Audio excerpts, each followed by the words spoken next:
ọmọ Paso wọ́n wò wípé àwọn àti ẹ̀ wọ́n sì ń ṣàwáwù pé ṣe bọ́ ọmọ Paso ni òun ló fi ń clear pé òun yìí ṣe ọmọ Paso Paso kọ́ ló bí òun Paso ò tó òun bí lọ́mọ ṣùgbọ́n òun gbé fún Paso ni ó fi ń clear àwọn èèyàn tí wọ́n jọ jẹ́ ṣàwáwù tí wọ́n respect ẹ̀ tí wọ́n sì ń fi ojú ọmọ Paso wò ọ̀rọ̀ lásán ni bí ò bá sí pé bóyá ẹ ní nǹkan kan nù tàbí bóyá ẹ ti bí ìfún nǹkan tẹ́lẹ̀tẹ́lẹ̀ tàbí bóyá ẹ ti ń bẹ lọ́kàn yín tẹ́lẹ̀tẹ́lẹ̀ àti pé frustration epo wọn nǹkan wọn gàrí wọn ọ̀kadà wọn cameraman tẹ bá fẹ́ gbà wọn gbogbo ẹ̀ wọ́n ohun tí ò wá tó nǹkan kò jẹ́ àlè láròjinlẹ̀ ká gbọ́ dáadáa ó tún wá sọ síwájú ó ní pàápàá jùlọ àwọn ará Èkó kò sọ̀rọ̀ gan pẹ̀lú àwọn tí ń bẹ ń Ìbàdàn àwọn kíńkọrin wọ́n ní wọ́n máa ń fojú ìlú òkè wo àwọn ẹ dákun sáwọn tí ń bẹ ń Ìbàdàn ni ó sọ pé wọ́n fojú bẹ́ẹ̀mi ṣe wò ó ní o ẹ jẹ́ kẹ́yìn náà bẹ́ẹ̀ bá délé ẹ jẹ́ àjọ jókòó ẹ jẹ́ àjọ wò dáadáa Ìbàdàn yìí tiwantiwa ní Ìbàdàn yìí àwọn tó bá jẹ́ ògo Ìbàdàn ó yá àjọ mọ́ pọ́n wọn lé ni ohun tó sọ ni wípé àwọn ará Èkó wọ́n fojú ìlú òkè wo Ìbàdàn ṣe bí kí ni ọmọ Paso yẹn ni ó ní àwọn tó jẹ́ pé wọ́n mọ̀ ga wọ́n bá fẹ́ rò wọ́n mọ̀ sàló báyìí ó wá ń clear wọn pé Paso kò tó bí òun lọ́mọ ṣùgbọ́n àwọn máa ń gbé fún ẹni tó bá jẹ́ aṣíwájú ni wọ́n ń pè ń bàbá torí bẹ́ẹ̀ ló ń ṣe gbà kán máa pè òun lọ́mọ Paso ó tún clear pé at 50 lẹ́yìn tó sọ eléyìí tán ó wá sọ̀rọ̀ pé irú ilé wo náà kọ́ táwọn ò tí ì kọ́ irú ọmọ wo náà bí tóun ò tí ì bí kì í ṣe Paso ní ń bá wí ó ti kọ́kọ́ clear rẹ̀ ṣùgbọ́n àyìn èèyàn tẹ́ ń bá ń bẹ lórí Facebook ọ̀pọ̀lọpọ̀ ti di editor báyìí ẹ wàá kọ́ tiẹ̀ ẹ bá ti kọ́ tiẹ̀ ilé tó yẹ lò wájú ẹ̀ nílò bóò la ṣe rí báwọn náà èèyàn ọmọ Nàìjíríà.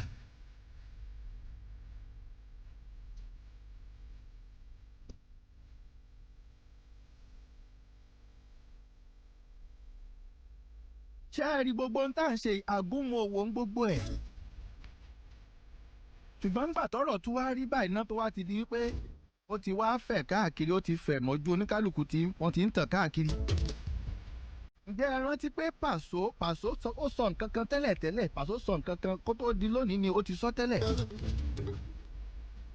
ǹjẹ́ ẹ rántí. àwọn fáǹsì náà ní eléré wọ́n sáà lè kó síbi tá a fẹ́ dá wọn sí àwọn náà ra kẹsẹ̀ tá a bá ṣe àwọn náà ń patronize wa àwọn náà ń gbé wa lárugẹ so kò sí nǹkan tá a lè ṣe sọ̀rọ̀ fans so nǹkan tó nìkan lè sọ fún wọn ni pé ẹ̀yin fans wa ẹ try ẹ máa gbọ́ ọ̀rọ̀ dáadáa kẹ́ tó máa sọ ẹ try láti máa gbọ́ kúlẹ̀kúlẹ̀ ọ̀rọ̀ fact as in fact ọ̀rọ̀ kẹ́ tó máa sọ so ẹ̀dẹ́ náà máa jà lórí ọ̀rọ̀ Pasuma àtẹlẹ́ ilé àtẹlẹ́ Currency àtẹlẹ́ ẹ máa jáde pípé à ń fọ́ra lórí à ń lọ police station kò sí nǹkan tá a fẹ́ gé nínú ẹ̀ ibi tí music délé ni ojú ti là tó bá jẹ́ Pasuma ní fans ẹ̀ jẹ́ kó jẹ́ Pasuma tó bá jẹ́ Taye Currency ní tiẹ̀ jọ jẹ́ Taye Currency tó bá jẹ́ Màláíkà jẹ́ ó jẹ́ Màláíkà bó játa wẹ́wẹ́ ni játa wẹ́wẹ́ mú ó dóṣùpá gan ló ń ṣe dóṣùpá mú má báyàn jà lórí ọ̀rọ̀ pé eléré kan ní tèmi eléré kan ní tèmi ẹ jẹ́ ká ṣe jẹ́jẹ́ ká dẹ̀ kojú mọ́ṣẹ́ wa Ọlọ́run.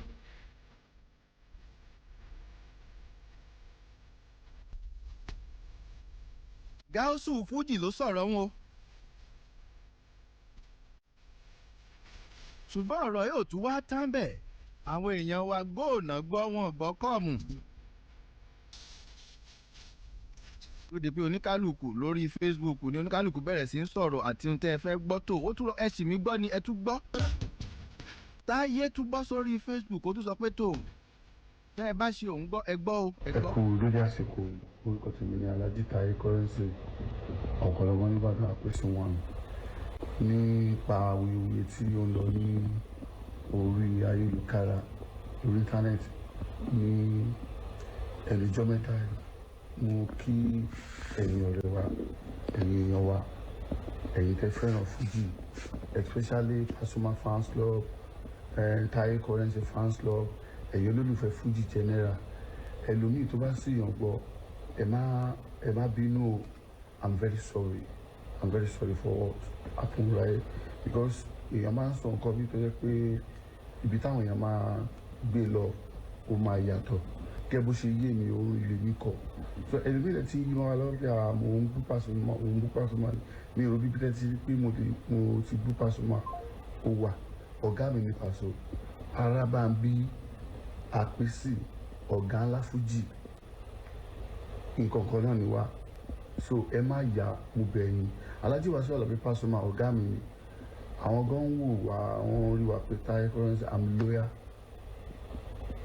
person to Alhaji Wasiu Alabi Pasuma sí àwọn ọgọ́dẹ mọ̀ pé tó bá dàbí pé bóyá ọmọdé ò mọ orí jẹ kó má ra lọ ọ̀gá ńlá I'm very sorry ọ̀gá wa kò ní bàjẹ́ àgbà máa ń gbà náà ni so mo dẹ̀ tún fi àwọn bàbá wa látòrí Alhaji Kollington Àyìnlá fún àkíyèsí bàbá wa Alhaji Arábàmbí Máyégún gbogbo Yorùbá general K1 the ultimate fún àkíyèsí tí wọ́n pè wá sí àti president onífújì Alhaji SK sensation ọlọ́run àjẹkẹ́pẹ́ fún wa ẹ̀rí dàgbàyà gẹ́gẹ́ bí ó ṣe ń lọ ẹ̀yin ti Pasuma fans club I'm very sorry ẹ̀yin ti Taye Currency one love gbogbo onífújì ibi fújì kò ní ṣe kí ni kò ní bàjẹ́ aláṣẹ ṣe fẹ́ àlàó ẹ má bínú ẹ mọ̀ pé àjọ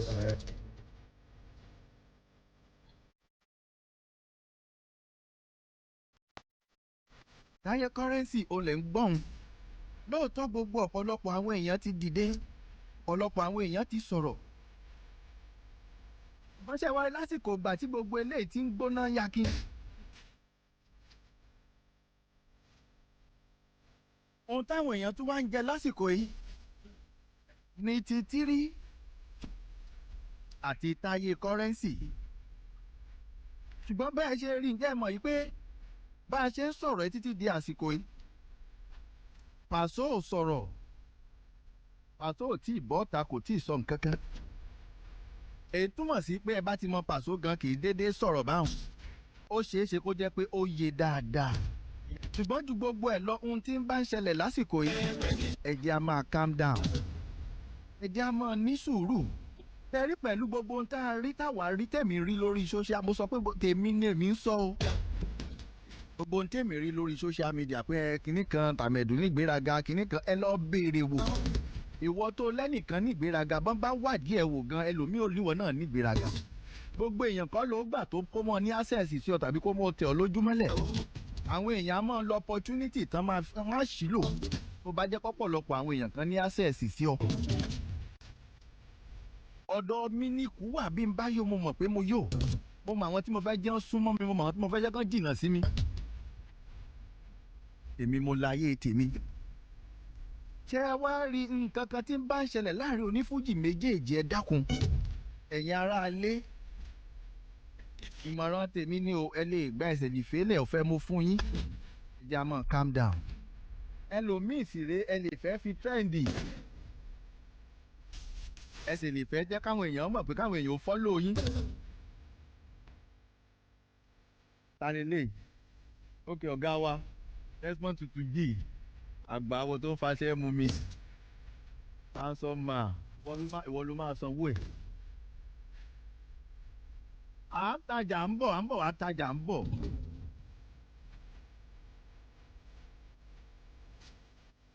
ṣé ẹ rí ẹ dákun ká tó lọ tajà ó lè já lọ tajà àti ká tó tajà gan sef. Desmond ìfẹ́ tó fẹ́ ṣe kí ló fẹ́ ṣe. àtọ̀rọ̀ pàwọn onífújì kan ń ta síra wọn ní ìsinmi tó bá síbí òun fẹ́ gẹ̀. ó dáa jẹ́ ń gbé fún bàbá àtẹ̀mí náà nìyẹn jẹ́ ń gbé fún ẹ lọ́jà à ń bọ̀. Lagelu FM 96.7.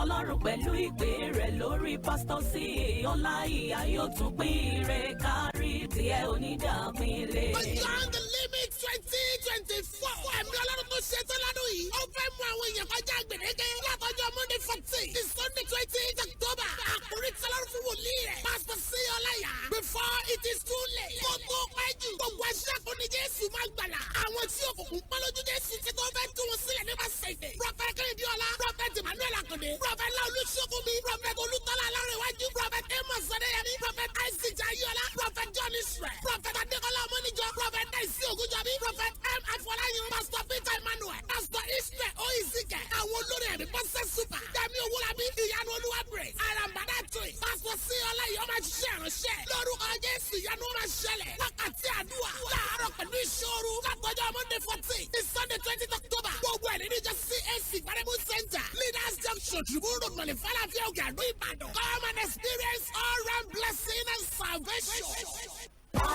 Souls and properties don't pay you. Ẹ̀wá ara ilẹ̀ tó fọkàn balẹ̀ 50% discount tó lọ lọ́wọ́ lórí rẹ̀ máa bọ̀ wá jàǹfààní yóò ìfarapọ̀tẹ́ ni o. Bẹ́ẹ̀ ni o, Souls and properties. Àsìkò tó dẹ́yìn náà máa ra lẹ̀ ká máa kíra wa kórìíre 50% discount yìí kọjá àfẹnuro yẹn jọ. Souls and properties ló kórè dé. Amoni Estate, Asulẹ̀ Kwari, Ọ̀fàkàlẹ̀ Express Road, Tipa Garage Way Ìbàdàn. 6 million naira wọ́n ta tẹ́lẹ̀tẹ́lẹ̀ ní sí odi ní 3 million naira. Rankot Estate, Ológun Ẹrú Ìdó Local Government, 4.7 million naira ní tẹ́lẹ̀ báyìí ó ti di 850,000 naira. 450 square meter ní ṣẹ́ẹ̀rì kó kọjá bẹ́ẹ̀. Ẹ tara ṣàṣà máa bọ̀ lọ fíìsì Souls and properties tó wà ní àdójú kọ́tẹ́lẹ́rà ọ̀yẹ́. Beside Amúlùdùn Mọ́níyà Ìbàdàn tàbí lọ́fíìsì wọn tuntun tó wà ní Lápá Event Center. Number 1 Ìrẹ́pọ̀dún bus stop opposite NPC filling station along Akala Expressway Olúyọ̀lé extension Ìbàdàn. Telephone 0814 071 5376. Souls and properties. Ìlera lọ́rọ̀ yẹn máa sábà lóní ká má fi ìlera ara wa ṣeré o. Àkànṣe egbògi ń bẹ lọ́dọ̀ wọn tó ṣe é kojú àìsàn. Gbogbo àwọn tó ń lọ sọ́dọ̀ wọn ló ń jẹ́rìí sí pé wọ́n kọjá bẹ́ẹ̀.